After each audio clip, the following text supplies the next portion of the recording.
Ok, bueno, una vez más estamos empezando esta jornada, este día en la presencia de Dios y continuamos con las reflexiones que nos hemos propuesto acerca de la presencia del Espíritu Santo y cómo obra el Espíritu Santo a través de los sacramentos para nosotros que somos de fe católica y apostólica. Bueno, hoy le doy un gran saludo, envío un gran saludo a quienes están conmigo en esta videoconferencia de Meet que estamos grabando y también un saludo muy especial a todas las personas que se están conectando en este momento a través de TikTok. Ayer hice una aclaración acerca de ciertos comentarios de alguien malintencionado que quiere boicotear persistentemente este en vivo. Entonces, pues yo le pido con mucho amor a quien no quiera estar aquí, pues no se detenga, continúe navegando a través de TikTok y encuentre un like o encuentre algo en lo que se sienta agradado y ya puede quedarse allí, ¿no? El tema es que muchas personas sí quieren escuchar con atención lo que se dice y tienen una interrupción permanente con estos comentarios malintencionados, vuelvo y digo, porque ni siquiera son comentarios fundamentados en un conocimiento teológico sólido, ¿no? Son simplemente personas alienadas que creen tener la razón porque otro les dijo, pero no porque tengan ellos mismos argumentos teológicos sólidos para debatir, entre otras cosas, porque estas transmisiones en vivo a través de TikTok en ningún momento tienen la intención de generar polémica ni abrir espacios de diálogo. Simplemente es un mensaje que se está diciendo y se espera que las personas que bien quieran escucharlo y conocer un poco más de nosotros como iglesia, pues lo hagan con el respeto debido que esto implica, ¿no?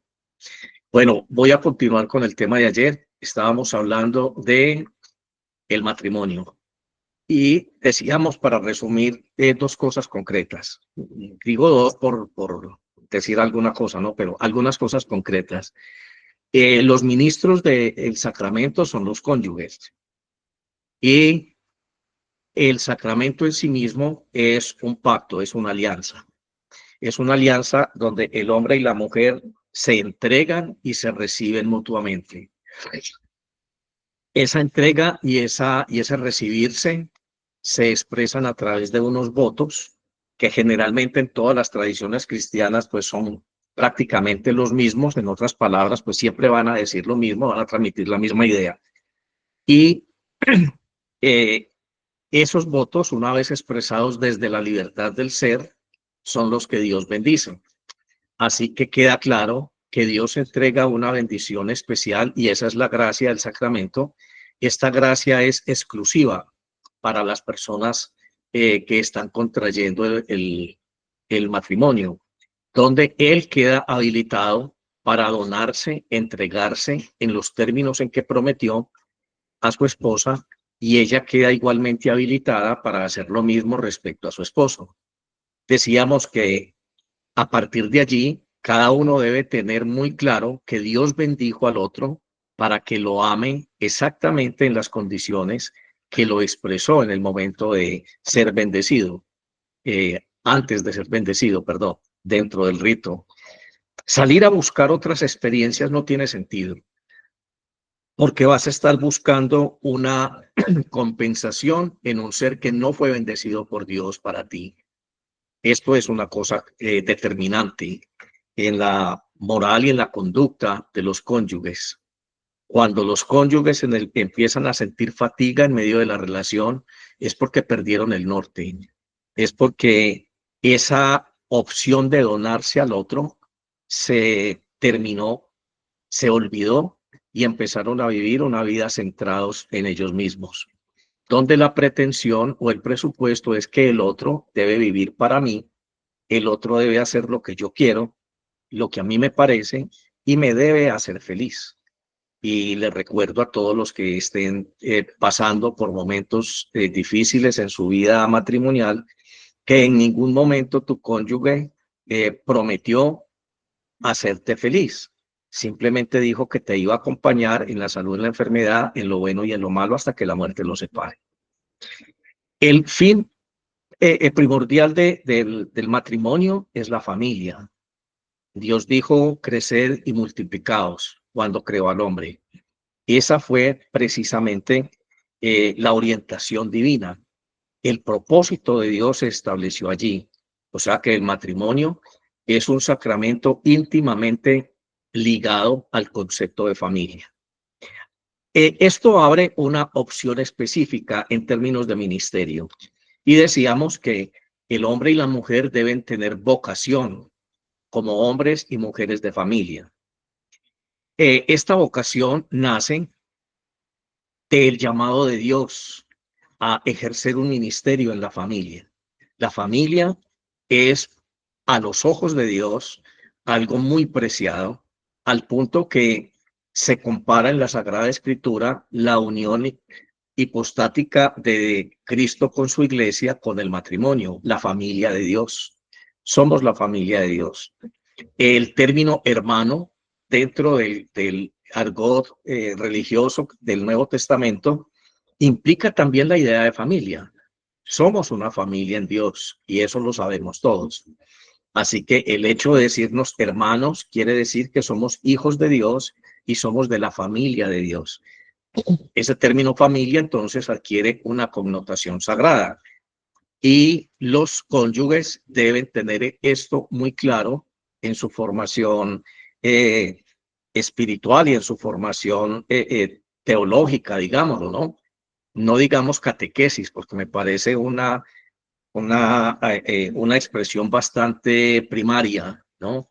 Los hijos de Dios no estamos llamados a ser catequizados, estamos llamados a conocer a Dios a través de su palabra, a través de su revelación. Catequesis implica que otro me va a aportar a mí los elementos de juicio necesarios para acercarme a Dios.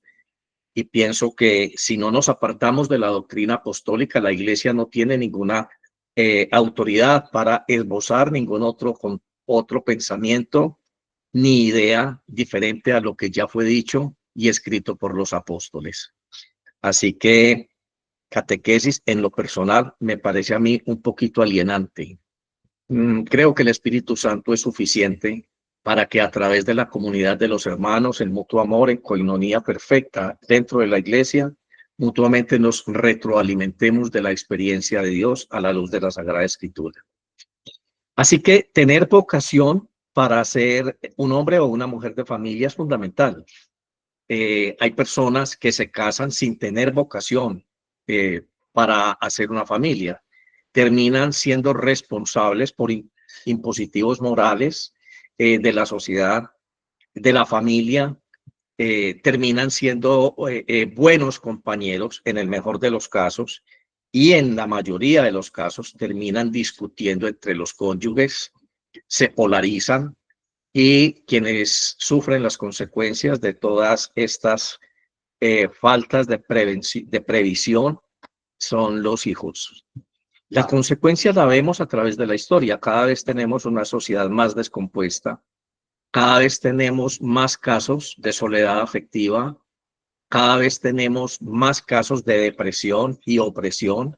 En este momento la depresión es un problema de salud pública que hace unos 30, 40 años no se tomaba de esa manera. Ahora sí la depresión es un tema de salud pública. Usted va a la EPS, muestra signos severos de depresión y lo incapacitan definitivamente 2, 3 días, porque sabemos y ahora la ciencia está tomando mucha conciencia de las consecuencias serias de la depresión. Así que la familia es el centro de la relación conyugal. Tenemos casos aislados que se están presentando últimamente. Muchas personas llegan a la iglesia a casarse. La iglesia lo que menos les pregunta es acerca de esta vocación familiar de cada uno de los cónyuges. Simplemente los casan después de un curso de 4 o 5 horas que ni siquiera lo dice un teólogo, lo dice un laico o lo dice otra persona en la iglesia, que se aprende un cuadernillo y eso es lo que va y dice. Y entonces estamos frente a relaciones de pareja que hacen capitulaciones, como les decía ayer de entrada, y estamos frente a relaciones de pareja que no tienen vocación de familia. Ellos tienen vocación para vivir juntos, un hombre y una mujer, sin perder su libertad. Usted les pregunta por qué razón ustedes después de 10 o 12 años de vida con una persona no se casa.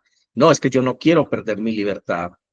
Y esa es una absoluta ignorancia de la doctrina católica. Y se dicen cristianos, pues de la doctrina cristiana, ni siquiera católica. Y se dicen hijos de Dios y van a la iglesia. Y lo que ha hecho la iglesia es negarles la vida sacramental. Pero esa no es la manera de corregir este problema. La manera de corregir este problema es la enseñanza, es la adecuada información de lo que es la vida de Dios, de lo que es el sacramento, de lo que debe ser este sacramento en medio de la sociedad. ¿Qué piensa Dios acerca del matrimonio y la familia y qué debe pensar o concebir cada uno de los que ha sido bautizado dentro de las diferentes iglesias? Se pregunta a uno si en el fondo estas relaciones realmente sí están cumpliendo con el propósito de Dios. Entonces tenemos nosotros allí una respuesta que nos eriza la piel. Simplemente están eh, buscando una aprobación, una legalización moral, y usan a Dios para eso. Venga, nos casan, ya somos legítimamente esposos, pero no queremos tener familia. Y ya. Eh, Pienso que allí hay todavía mucho que reflexionar, mucho que pensar y asumir la responsabilidad antropológica, vuelvo y repito, de la iglesia en la evangelización, en la descomposición moral de la familia, la desorientación de la familia, la falta de sincronía de la cultura familiar con la cultura social, la falta de valores en la familia. No es una cosa nueva, son cosas que vienen de generaciones atrás. Anteriormente se hacían con mucho rigor, con mucha imposición, lo que causó en el tiempo una reacción contraria y mucho más nociva que antes. Antes las mujeres eran casi objetos. En un tiempo muy atrás de la historia fueron tratadas como objetos, hasta hace muy poco, ¿no? Eh, Creo que nosotros no hemos comprendido el Evangelio. La iglesia no ha podido entender el Evangelio, y no ha podido contextualizar el mensaje de Dios, que es un mensaje de liberación y de igualdad para todos los géneros. Eso prácticamente ha hecho que ideas como la diversidad de género, que ahora se está pretendiendo educar a los niños en esa concepción, hayan tenido un preámbulo y una tierra muy abonada para poder llegar, porque es que no tenemos base para dimensionar ni al ser, ni tampoco al ser dentro del contexto familiar. El matrimonio entonces es un sacramento en crisis. Se volvió una costumbre eh, religiosa y se volvió una justificación eh, religiosa, pero no se volvió la institución moral y ética que está en el corazón de Dios. Estamos muy lejos todavía de alcanzar esto. Bueno, la liturgia del matrimonio entonces es una liturgia que cada iglesia, cada denominación cristiana adopta. El centro de cualquiera de estas liturgias, el vértice, son los votos esponsales y la mutua donación. La fidelidad es la constante, es lo que se espera en la conducta de los cónyuges con respecto al otro, entre sí. ¿Fidelidad a qué? A los votos. Se ha pensado que la fidelidad del matrimonio es al otro, al ser. Yo soy fiel a mi esposa, ella es fiel a mí. Bueno, eso es discutible. ¿Se ha pensado eso? Entonces, cuando yo pongo mi fidelidad en la persona, en lo que es la persona, termino condicionando esa fidelidad a la conducta de la persona. Pero si yo pienso que la fidelidad del matrimonio está centrada en los votos que yo hice desde mi libertad y que fue lo que realmente Dios bendijo, entonces, sin importar la evolución o los cambios de la persona, yo voy a tener la fortaleza espiritual de conservarme firme y fiel en esos votos. Este es un concepto nuevo. Este es un concepto propio de la teología anglicana. Tenemos una manera diferente de ver teológicamente cada sacramento. La mayoría de ustedes que me está escuchando viene de un contexto religioso donde se le ha dicho que la fidelidad debe ser al otro, a la persona. No estamos en desacuerdo con eso, pero estamos en desacuerdo en la forma de hacerlo. Yo termino siendo fiel a la persona que recibí por esposo o por esposa en la medida en que soy fiel a los votos que hice. Hay coherencia en esto último que les estoy diciendo cuando recordamos las palabras de Jesús que dijo que tus palabras sean sí, sí o no, no, porque lo que pasa de allí del maligno proviene. Si yo hubiese tenido en cuenta esa instrucción de Jesús antes de decir los votos dentro del sacramento del matrimonio y antes de recibir la bendición de Dios sobre esos votos, sobre esa elección, esa libre donación que hice de mí y esa libre recepción que hice del otro en mi vida, entonces yo estaría muy temeroso de contraer una relación en esos términos tan serios como Dios lo pone.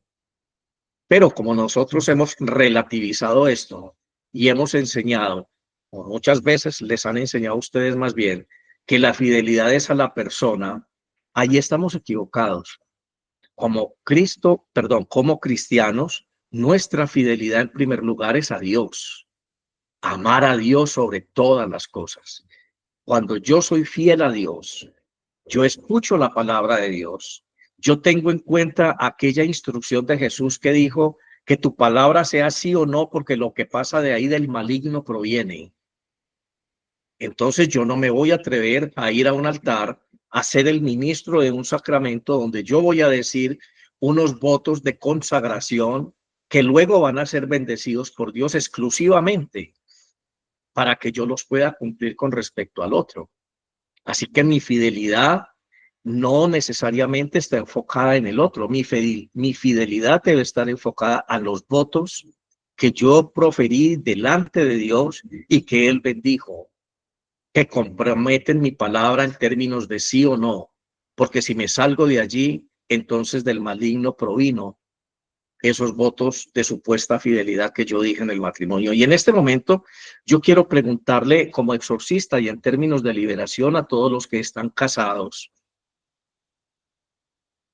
¿de dónde provino ese deseo de decir esos votos en ese momento? ¿Será que usted ha honrado su palabra delante de Dios y delante de usted mismo, de su iglesia, la veracidad de sus palabras? ¿A quién le está siendo fiel usted?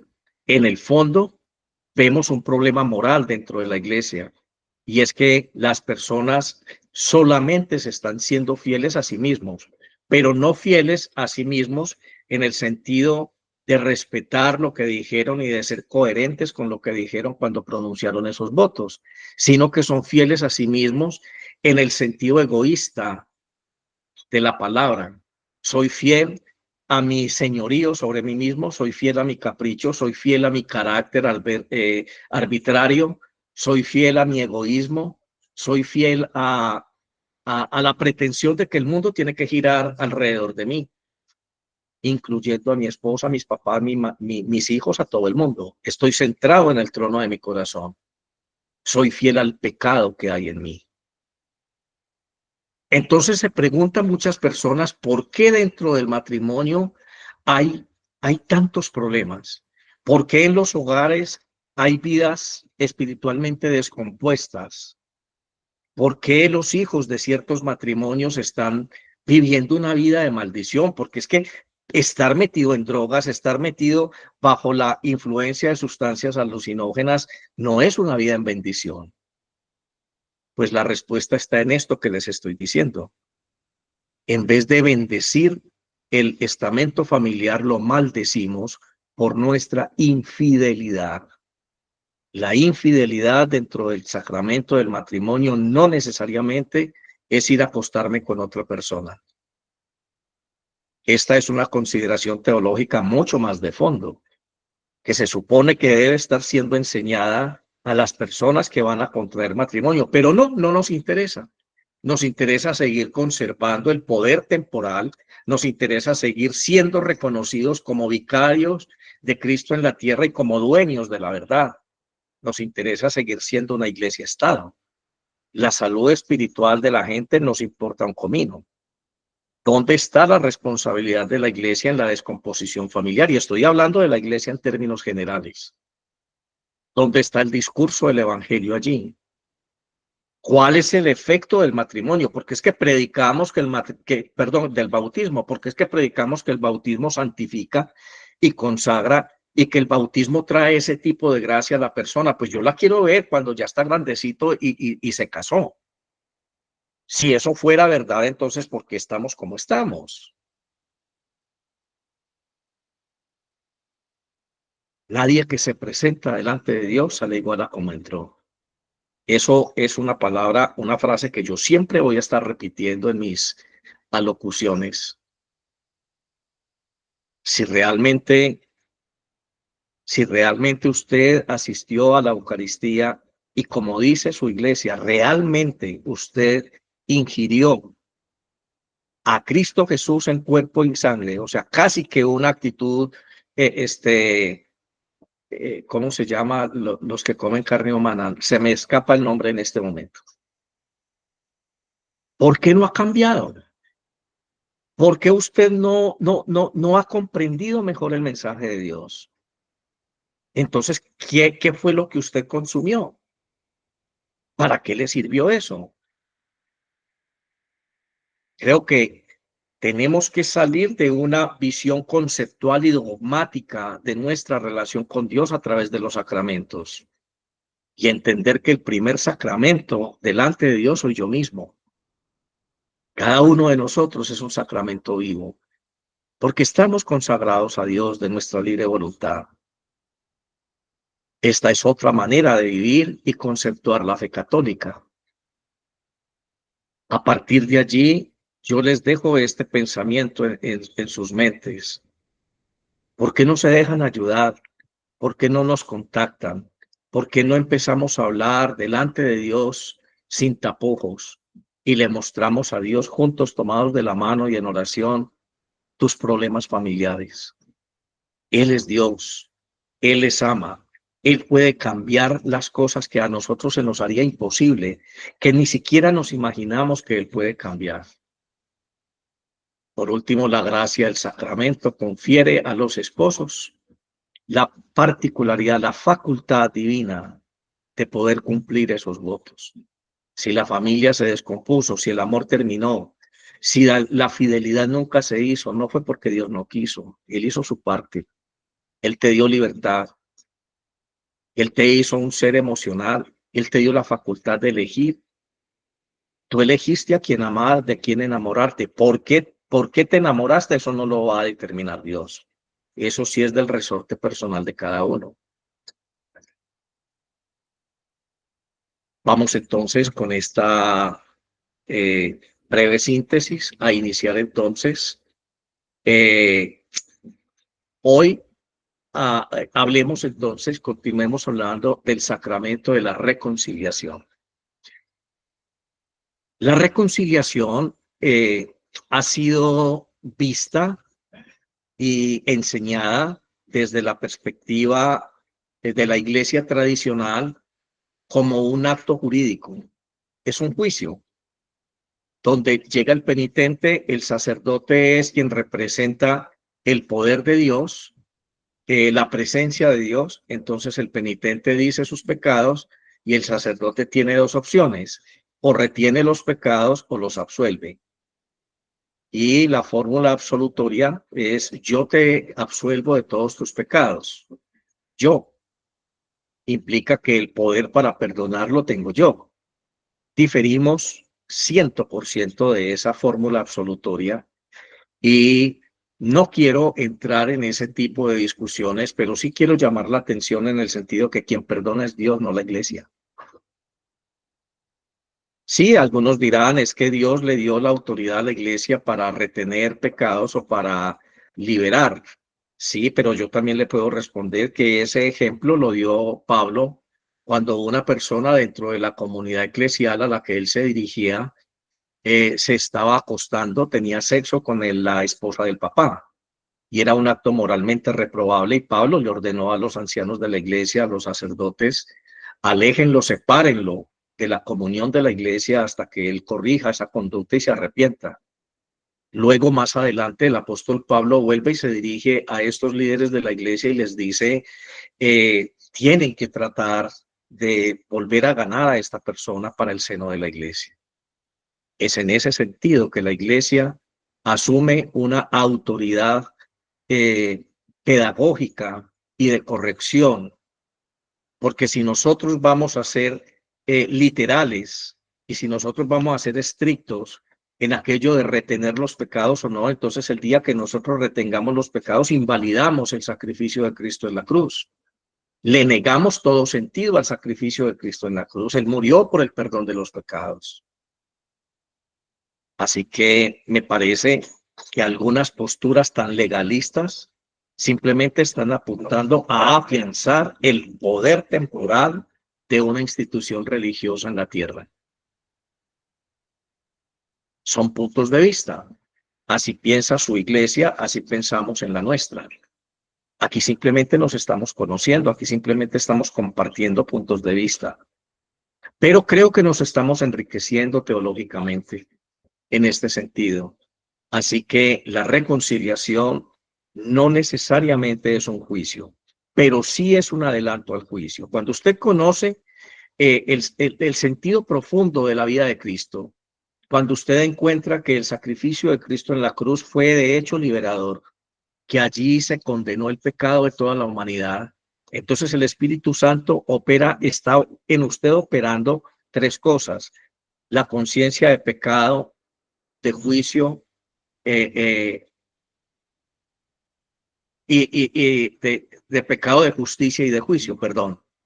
Usted encuentra que sí realmente tiene una vida eh, absorbida por el pecado. Usted necesita ser justificado. Entonces usted se adelanta a ese juicio final, entra en un diálogo con Dios, con Jesús, le pide a Jesús que entre en su corazón, que borre todas sus transgresiones por la virtud de su sangre derramada en la cruz. Y luego ese mismo Jesús le declara justo y Dios le recibe, le adopta como un hijo suyo en Cristo Jesús. Usted empieza a ser parte de la familia de Dios. Pero es Cristo Jesús quien opera esto, no la iglesia, no un sacramento, porque no es el sacramento mayor que el Señor del sacramento. Me estoy haciendo comprender en este sentido.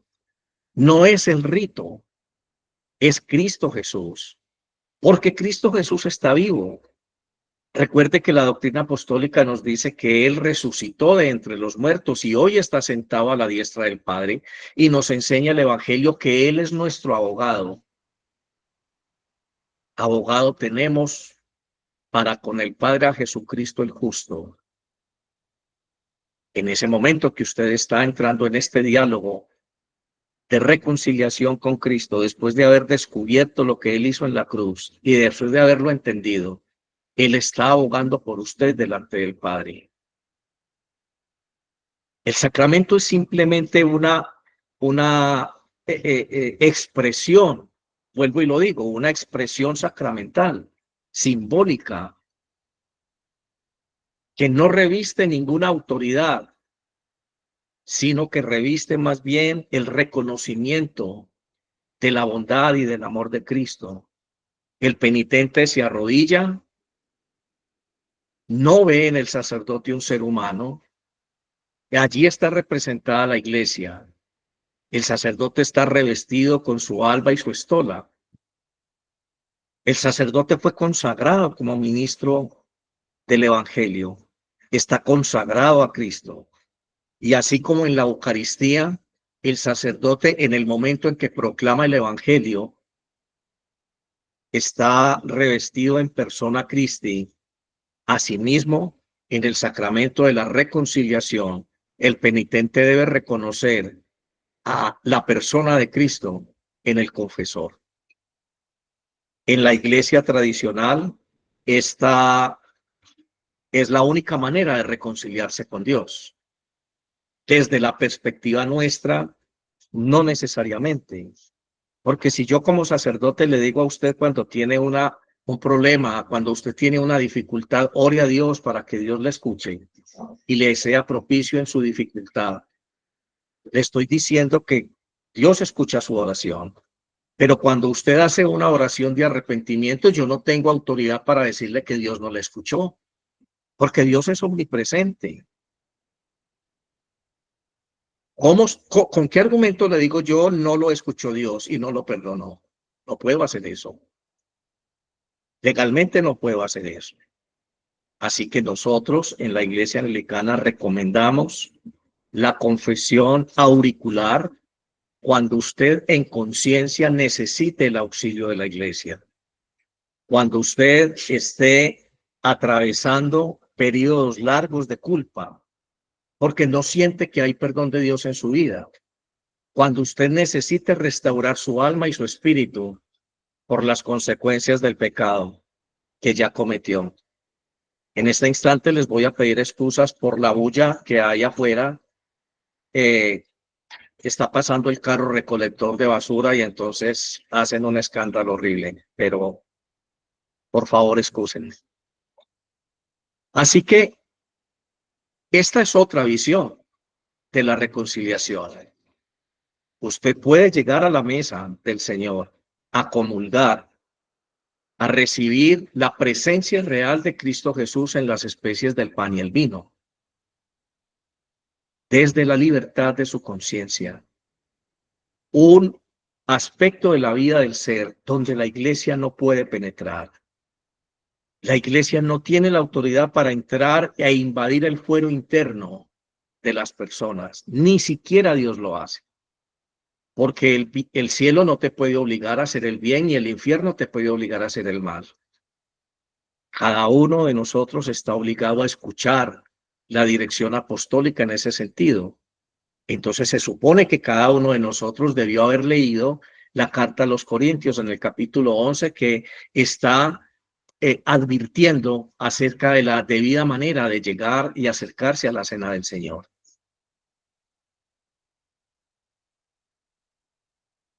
Pero ¿cómo vamos a exigir eso si cerramos la Biblia 19 siglos?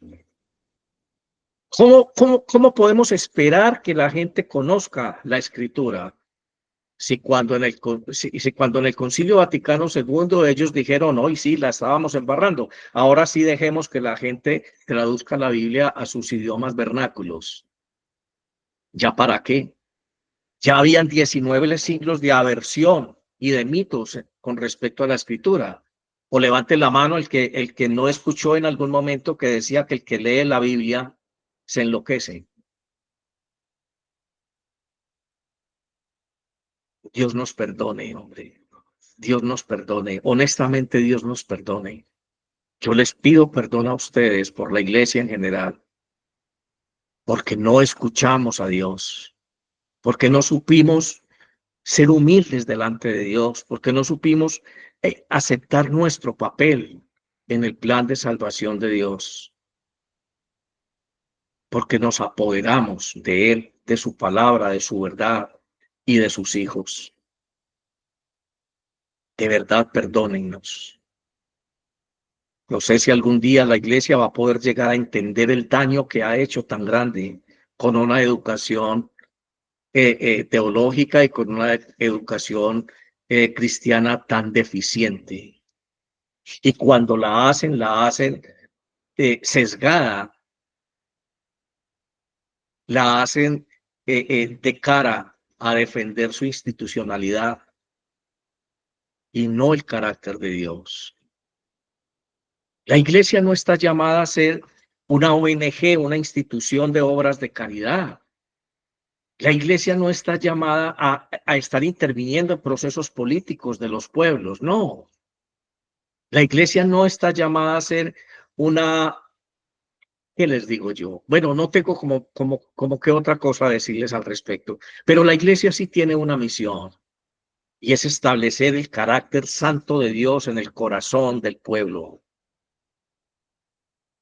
Tenemos la obligación de tocar primero el corazón de Dios antes de tocar el corazón de quienes nos escuchan. No debería decir esto, pero a veces ustedes han visto que envío el link de conexión a las personas que están conmigo en Meet a horas muy atípicas, 3 de la mañana, 3:30 de la mañana, 4 de la mañana. Y cuando estoy enviando el link, no estoy pensando en otra cosa, sino en ustedes. No estoy pensando, en mi mente no hay otra cosa, sino el momento en que me voy a encontrar con ustedes. ¿Qué les voy a decir, Señor? ¿Cómo lo voy a hacer? Enséñame. Quebrántame a mí primero. Quita todo vestigio de orgullo, de vanidad, de vanagloria en mí. Cierra mi mente a mis propios conceptos. Quiero ser un instrumento diáfano de tu expresión. Y aún así es imperfecto lo que hago, porque no soy digno de que tú entres en mi casa. ¿Cuántos de nosotros estamos realmente amando la iglesia? ¿Cuántos de nosotros estamos dando nuestra vida día y noche por la salvación de las almas? Señores, esto es un asunto de vida o muerte. Esto no es algo para tomar a la ligera. Ni usted, señor sacerdote, ni usted, señor diácono, ni usted, señor religioso, que cada rato me está atacando a través de esta plataforma de TikTok. Yo le pregunto, ¿cómo está su relación con Dios? Pidámosle al Señor en este momento que la contrición previa a pedir perdón a Dios sea sincera, que ese arrepentimiento en nosotros sea sincero, que haya en nuestro corazón un verdadero deseo de nunca más volver a pecar. El arrepentimiento tiene un origen.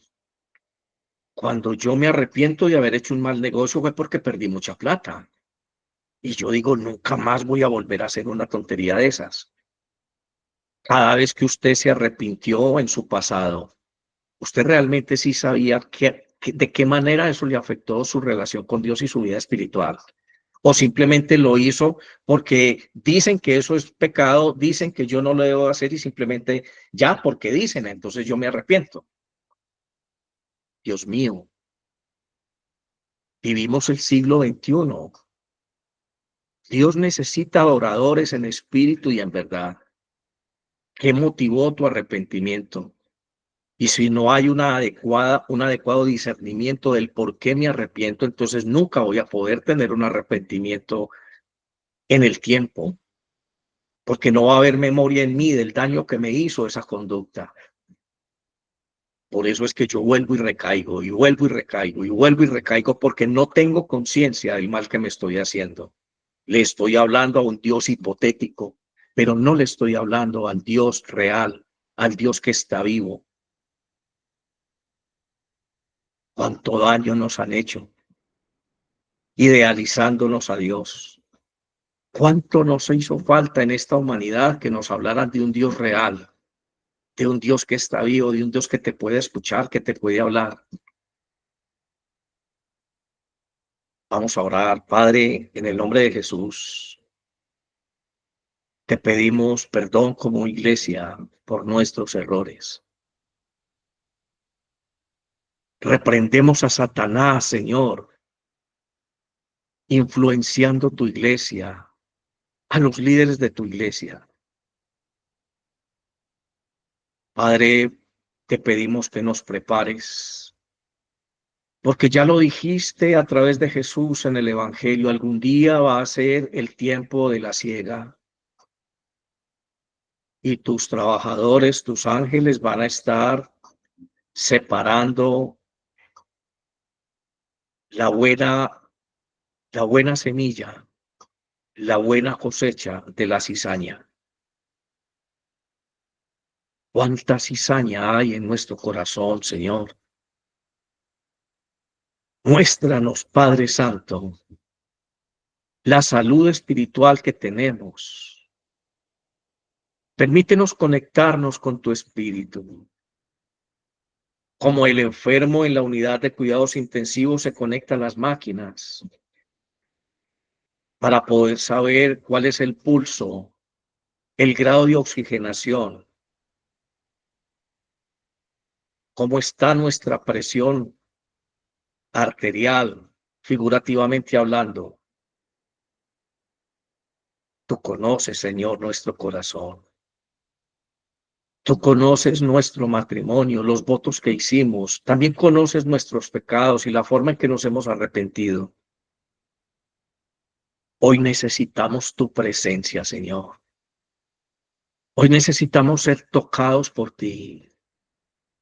Necesitamos despertar a este llamado que nos estás haciendo de manera contundente en estos últimos tiempos tan determinantes para la humanidad. Sufrimos, oh Dios, por no conocerte. Somos víctimas de la pobreza, de la lujuria, de las adicciones, de las malas palabras, de las maldiciones, del poder de Satanás, de la brujería. Vivimos una vida indigna, pero nos decimos tus hijos. Muéstranos hoy, Señor, que tener la dignidad de hijos tuyos implica vivir muy por encima de esta suciedad que acabo de decir. Muéstranos la pureza de tu espíritu y sánanos, porque estamos heridos, Señor, porque nuestros cuerpos están enfermos, porque nuestro ánimo está abatido. Nos faltan fuerzas para seguir luchando. No tenemos una visión clara y lloramos. Corremos, Señor, como un roedor encerrado en una jaula buscando una salida. Ten misericordia de nosotros, oh Dios. Envía tu espíritu a la iglesia, Señor, y toca a los líderes. Establece, Señor, en tu ministerio a quien merezca estar allí y saca la porquería, la escoria que Satanás ha puesto en los altares y en los púlpitos. Porque hay un pueblo que se desangra, Señor. Porque hay un pueblo que va camino a la muerte. En el nombre de Jesús, Señor, ponemos este día en tu presencia.